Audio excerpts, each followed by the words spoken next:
Now it was late in December.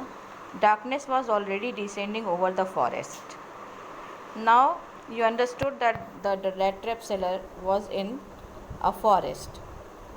वो पूरे घने जंगल में फंस गया था और दिसंबर का लेट था, यानी आफ्टर 15th ऑफ दिसंबर की बात है. Darkness was already descending over the forest. पूरे जंगल में डार्कनेस यानी अंधेरा छा रहा था. You can imagine month of December. This increase the danger and increase also his gloom and despair.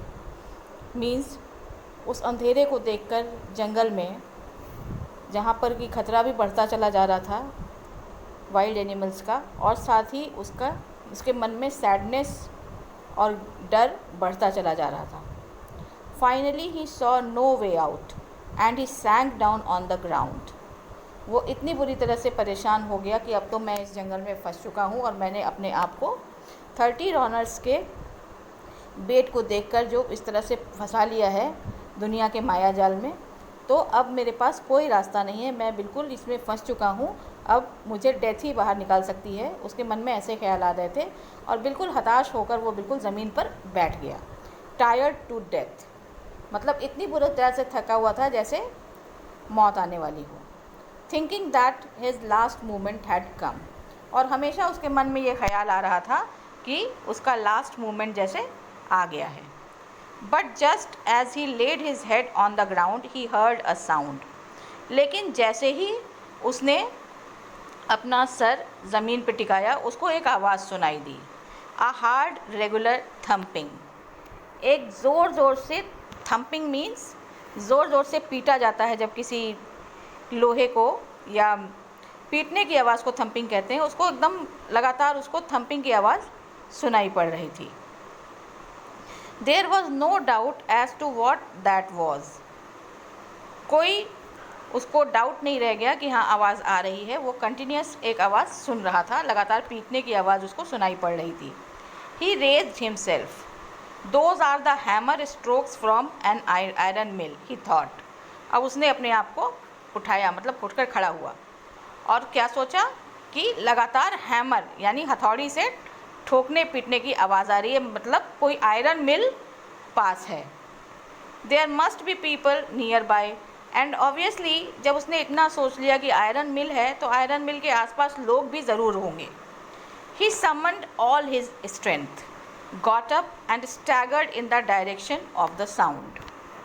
Means अब उसने अपनी सारी एनर्जी, सारा स्ट्रेंथ को बटोरा और उठकर खड़ा हो गया. जैसे अब सामने उसको मौत नज़र आ रही थी कि अब मैं इस जंगल से नहीं निकल पाऊँगा. अब ज़रा सा उसको आयरन मिल से थम्पिंग की आवाज़ जब सुनाई पड़ी तो उसको लगा जैसे लाइफ अभी बाकी है.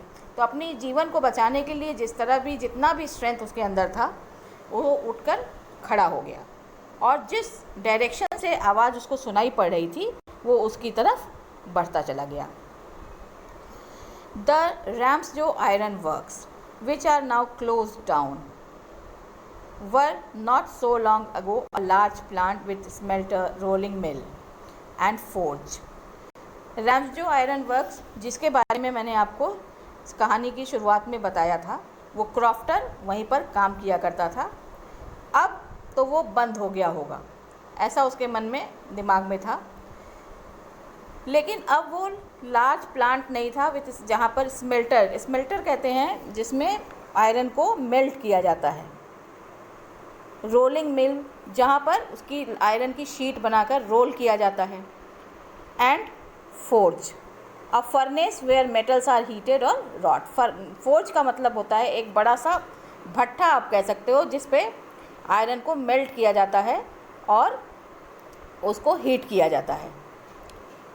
In the summer time, long lines of heavily loaded barges and scows slid down the canal which led to a large inland lake, and in the winter time, the roads near the mill were black from all the coal dust which shifted down from the big charcoal crates. गर्मी के समय में क्या करते थे? Barges and स्काउज. Barges का मतलब होता है long flat bottoms boats for carrying heavy goods on canals or rivers, and scows means flat bottom boats for transporting cargo to and from ships in harbor. गर्मी के समय में बार्जेस और स्काउस पर रखकर जो आयरन वहाँ पे बनता था उसको लोड कर कर एक लेक के थ्रू, जो है एक नहर के थ्रू कहते हैं, लेक तक, बड़ी लेक तक ले जाया जाता था। और विंटर टाइम में तो चूँकि वाटर के ज़रिए, वाटर के रास्ते से ले जाना मुश्किल होता है, तो रोड्स पर गाड़ियों से ले जाते थे मिल के नज़दीक। तो सारा का सारा जो सड़क होती थी, सारी की सारी वो बिल्कुल कोल डस्ट से पूरा भर जाती थी, क्योंकि जिन गाड़ियों में भर के विंटर टाइम में ले जाते थे सारा कार्गो, सारा आयरन का मटेरियल, उससे जो धूल उड़ती थी उससे पूरी सड़क, जिस रास्ते को यूज़ किया जाता था, वो पूरी काली हो जाती थी। During one of the long dark evenings just before Christmas, the master Smith and his helpers sat in the dark forge near the furnace waiting for the pig iron which had been put in the fire to be ready to put on the anvil. अब ये last stanza आपको बताया रैम्सजो iron works में, जहाँ पर किस तरह से काम होता था। अब उसके पहले हमने बताया था कि रैट्रैप सेलर या वेगाबॉन्ड अपनी सारी एनर्जी को बटोर कर रैम्सजो आयरन वर्क्स की तरफ बढ़ रहा था। अब जिस वक्त वो रैम्सजो आयरन वर्क्स जा रहा है, उस वक्त क्या हो रहा है वहाँ पर, उसके बारे में डिस्क्रिप्शन है। शाम का समय है और चूँकि जाड़े के समय ज़्यादा लंबी रात हो जाती है, तो ज़्यादा लंबी शामों में, क्रिसमस से जस्ट पहले की बात है, हो सकता है 23 या 4 दिसंबर की बात हो रही है। The master Smith, Smith means black Smith, जिसको आप लोहार के नाम से जानते हो, वो वहाँ पे, अब आयरन मिल है तो ऑब्वियस सी बात है ब्लैक स्मिथ वहाँ पे काम कर रहे थे। तो जो मेन ब्लैक स्मिथ था और उसका हेल्पर, वो एक डार्क फोर्ज के सामने नियर द फर्नेस, मतलब जो भट्ठा जल रहा था, जिस पर उस पर रख के आयरन को पिघलाया, हीट किया जाता है, वो पिग आयरन के बन जाने का इंतज़ार कर रहे थे उसी फर्नेस के पास बैठकर, जो कि जिस पर आयरन को पिघलाने के लिए रखा गया था।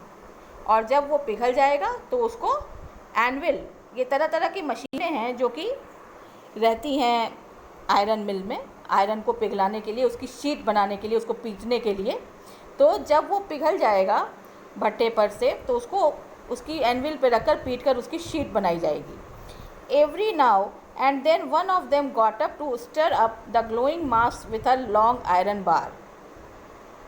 थोड़ी थोड़ी देर पर दोनों में से एक उठकर जाते थे और जो बड़ा सा बर्तन फर्नेस पर चढ़ा हुआ था, भट्टे पर चढ़ा हुआ था, उसको एक बड़ी आयरन बार, यानी बड़ी सी लोहे की छड़ से उसके अंदर जो लिक्विड बन रहा था उसको चला दिया करते थे, returning in a few moments, और उसको चलाने के बाद फिर वापस आ जाते थे।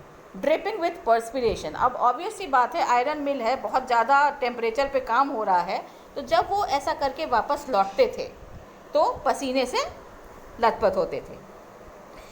दो एज वॉज द कस्टम ही वोर nothing but a long shirt and a pair of wooden shoes.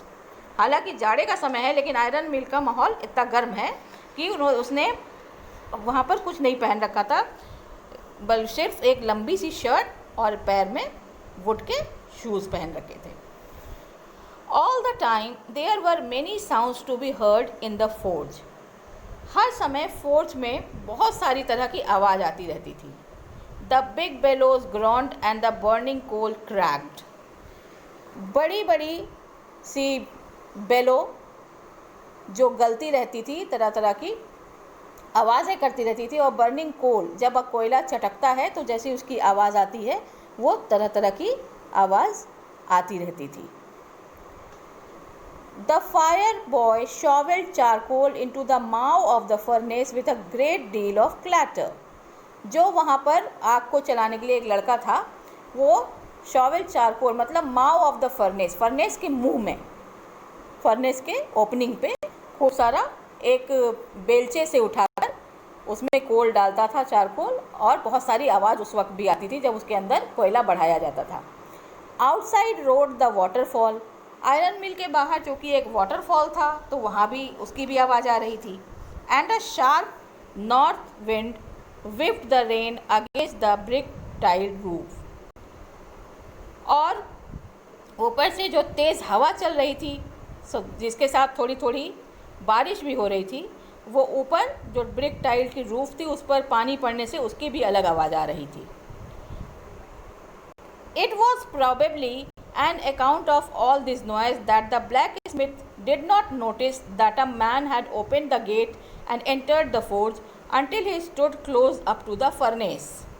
अब इतना सारा आवाज़ वहाँ पर था आयरन मिल के पास. एक तो वहाँ पे जो फर्नेस के पास काम हो रहा था उसके अंदर कोयला डाला जा रहा था, बहुत तेज़ आग जल रही थी जिसके अंदर जो भी आयरन पिघलाया जा रहा था वो भी जब मेल्ट हो रहा था तो तरह तरह की आवाज़ आ रही थी. बाहर बारिश की आवाज़, उसके बाद वाटरफॉल की आवाज़. तो इतनी सारी आवाज़ों और उस काम के बीच में जो ब्लैक स्मिथ था उसने ये नोटिस नहीं किया कि कब एक आदमी ने गेट को खोला, आयरन मिल के गेट को खोला और उस फोर्ज में एंटर कर गया, जब तक कि वो आदमी फर्नेस के नज़दीक नहीं आ गया था. अभी आदमी कौन है जो वहाँ पहुँचा है? वो रैट ट्रैप सेलर, जो अपनी लाइफ बचाने के लिए जंगल से बच के वहाँ पर आया है. Surely it was nothing unusual for poor vagabonds without any better shelter for the night to be attracted to the forge by the glow of light which escaped through the sooty panes and to came in to warm themselves in front of the fire. अब surely कोई ये unusual बात नहीं थी वहाँ के लिए कि जो गरीब वेगाबॉन्ड्स यानी जो घूमने फिरने वाले होते हैं, जो सड़कों पर घूम घूम कर पैसा कमाते हैं किसी तरह से कुछ भी बेच के या बेगिंग करके, तो इस तरह के पुअर वेगाबॉन्ड्स के लिए ये कोई नई बात नहीं थी कि उनको इस फोर्ज से बेटर, आयरन मिल से बेटर कोई शेल्टर मिल जाए नाइट स्टे करने के लिए, क्योंकि वो ठंड में वहाँ की लाइट से, जो कि वहाँ की खिड़कियों से बाहर निकलती रहती थी, उसको देखकर उससे अट्रैक्ट होकर आ जाते थे और अपने आप को वार्म करते थे फायर के सामने, क्योंकि आयरन मिल में लगातार फायर जलती रहती थी. तो अपने आप को गर्म करने के लिए अक्सर वहाँ पर गरीब वेगाबॉन्ड्स पहुँच जाया करते थे. तो उस जगह के लिए कोई अनयूजुअल इंसिडेंट नहीं था ये, इसलिए ब्लैक स्मिथ ने ध्यान भी नहीं दिया. The black Smith glanced only casually and indifferently at the intruder.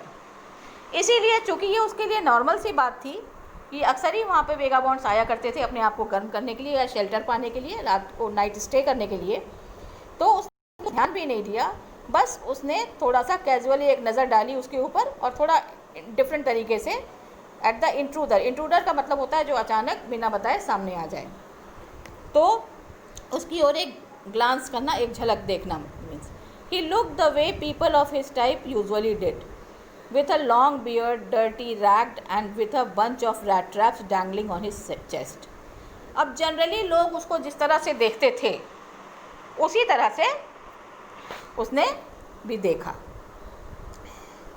वो बिल्कुल बढ़ी हुई दाढ़ी पर था, गंदा सा था, रैग्ड मीन्स फटे चिथड़े से कपड़े पहने था, और कुछ बंच ऑफ रैट ट्रैप्स उसकी चेस्ट पर हैंग कर रहे थे, लटका रखे थे उसने.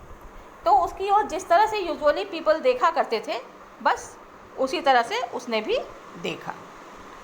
He asked permission to stay and the master blacksmith nodded a haughtily consent with honoring him with a single word. उसने परमिशन मांगी, रैट ट्रैप सेलर ने ब्लैक स्मिथ से परमिशन मांगी कि क्या वो वहाँ पर रुक सकता है. तो उसने बस हल्का सा सर हिला के कहा कि हाँ ठीक है. हॉटिली कंसेंट का मीन्स है एरोगेंटली अग्रीड, मतलब थोड़ा सा चेहरा बना के उसने एक हल्का सा एक वर्ड का without honouring him with a single word, means एक शब्द भी उसने नहीं कहा, बस सर हिला के कह दिया कि हाँ तुम यहाँ स्टे कर सकते हो. The tramp did not say anything either, he had not come there to talk but only to warm himself and sleep. तो ट्रैम्प यानी वो वेगाबॉन्ड्स के लिए कहा जा रहा है, रैट ट्रैप सेलर के लिए, कि उसने कुछ नहीं कहा, क्योंकि वो भी यहाँ पे बातचीत करने के लिए नहीं आया था. वो सिर्फ अपने आप को गर्मी देने के लिए, गर्म करने के लिए आया था, ठंड से बचने के लिए आया था और शेल्टर के लिए आया था, ताकि वो आराम से अपने आप को, बॉडी को गर्म करके सो जाए.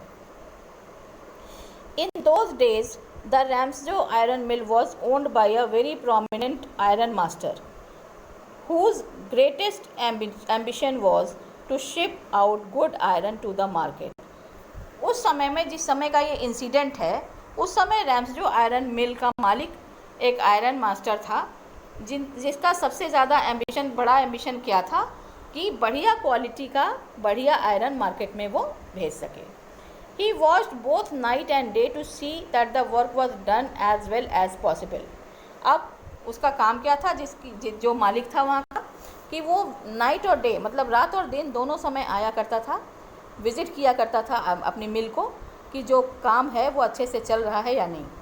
And at this very moment he came into the forge on one of his nightly rounds of inspection. इसी तरह से अपना बस नाइट का इंस्पेक्शन करने के लिए वो वहाँ पर फोर्ज के पास आ गया. नॉर्मल उसका इंस्पेक्शन था रोज का. Naturally the first thing he saw was the tall ragamuffin who had eased his way to so close to the furnace that steam rose from his wet rags.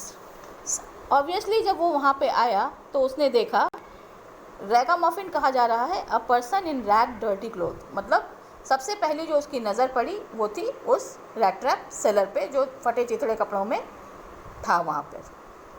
और चूँकि वो furnace के पास, भट्टे के पास इतना नज़दीक खड़ा था कि उसके चिथड़ों से जो गीले थे कपड़े उससे स्टीम उठ रही थी. The iron master did not follow the example of the blacksmiths, who had hardly deigned to look at the stranger. मतलब अब इस आयरन मास्टर ने, चूँकि वो ओनर है आयरन मिल का, उसने ब्लैक स्मिथ की तरह बिहेव नहीं किया, कि जिसने एक नज़र भी ढंग से नहीं डाली थी स्ट्रेंजर के ऊपर, यानी रैग ट्रैप सेलर के ऊपर. He walked close to him, looked him over very carefully, then tore off his slouch hat to get a better view of the face. वो बिल्कुल उसके नज़दीक चलकर गया और बड़े ध्यान से उसको देखा. उसके बाद जो उसने हैट पहन रखी थी उसको थोड़ा सा तिरछा करके उसने देखने की कोशिश की कि ताकि स्ट्रेंजर का फेस, यानी रैग ट्रैप सेलर का फेस, वो अच्छे से देख सके. But of course it is you Niels Olaf, he said, how you do look. अब हुआ क्या कि आयरन मास्टर जो था, जो उसको देखने के लिए नज़दीक से आया, अब उसके लुक्स से वो थोड़ा कंफ्यूज हो गया किसी और से.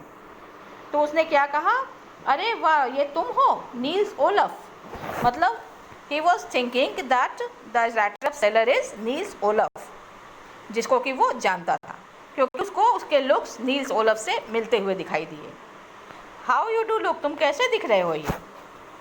The man with the rat traps had never before seen the iron master at Ramsjo and did not even know what his name was. अब ये आदमी जो रैट ट्रैप सेलर था उसने कभी भी रैम्सजो मिल के आयरन मास्टर को नहीं देखा था अपनी लाइफ में, और ये नहीं जानता था कि उसका नाम भी क्या है. But it occurred to him that if the fine gentleman thought he was an old acquaintance, he might perhaps throw him a couple of roner. लेकिन अब रैग ट्रैप सेलर ने क्या सोचा, उसके दिमाग में ये आया कि अगर ये बढ़िया सा जो जेंटलमैन दिखने वाला है, मालिक है यहाँ का, तो अगर ये समझ रहा है कि मैं उसका कोई पुराना एक्वेंटेंस यानी परिचित हूँ, तो हो सकता है उसको थोड़ा सा 2-4 रॉनर उसको दे दे, पैसा दे दे. रॉनर वहाँ की करेंसी है. Therefore he did not want to undeceive him all at once. इसलिए अगर आयरन मास्टर कुछ गलती कर रहा था, बाय मिस्टेक वो ये समझ रहा था कि ये नील्स ओलफ है, तो रैग ट्रैप सेलर ने भी उसको करेक्ट करने की कोशिश नहीं की, सिर्फ कुछ रॉनर्स के लालच में. Yes God knows things have gone downhill with me, he said. अब उसने क्या कहा, हाँ गॉड जानता है कि मेरे साथ कितनी चीज़ें रॉन्ग हुई हैं और कितना मैं डाउनफॉल पे हूँ. You should not have resign from the regiment, said the iron master. अब आयरन मास्टर ने क्या कहा कि तुम्हें अपने रेजिमेंट से रिज़ाइन नहीं करना चाहिए था, because he knew that Niels Olaf and he is remembering him only, कि उसने अपना लाइफ कैसे जिया था, किसी रेजिमेंट से रिज़ाइन कर दिया था. दैट वॉज द मिस्टेक, ये तुमने मिस्टेक की थी. If only I had still been in the service at that time it never would have happened. अगर मैं तुम्हारे साथ होता उस वक्त जॉब के समय में, तो ऐसा मैं कभी नहीं होने देता कि तुम वहाँ से रेजिमेंट से रिज़ाइन कर दो. Well now of course you will come home with me. तो लेकिन अब तुम मेरे पास साथ ही चलोगे, ये बिल्कुल ये श्योर है. मतलब iron master rat trap seller को अपने घर ले जा रहा है। To go along up to the manor house and he received by the owner like an old regimental comrade that however did not please the tramp। अब manor house तक उस आयरन मास्टर के साथ जाना और जो ओनर है वो उसको किसी रेजिमेंटल कॉमरेड से कंपेयर कर रहा है और उसी के रूप में देख रहा है, ये इससे वो ट्रैम्प या रैट ट्रैप सेलर बिल्कुल भी खुश नहीं हुआ। वो तो उसने डिसीव इसलिए नहीं किया, तो उसको बताया इसलिए नहीं था या करेक्ट इसलिए नहीं किया था कि उसको कुछ रॉनर्स का लालच था। वो ये सोच रहा था कि अगर मैं इनको करेक्ट कर दूंगा तो बिल्कुल वो तो मेरे को स्ट्रेंजर समझेंगे, लेकिन अगर वो मिसअंडरस्टैंड कर रहे हैं तो हो सकता है मुझे कुछ पैसे मिल जाएं। लेकिन आयरन मास्टर ने तो उनको कोई पुराना कॉमरेड समझ लिया, रेजिमेंटल कॉमरेड, और बोला तुम्हें मेरे साथ मेरे घर जाना है वहाँ पर। तो इस बात से वो ट्रैम्प या वेगाबॉन्ड बिल्कुल भी खुश नहीं हुआ।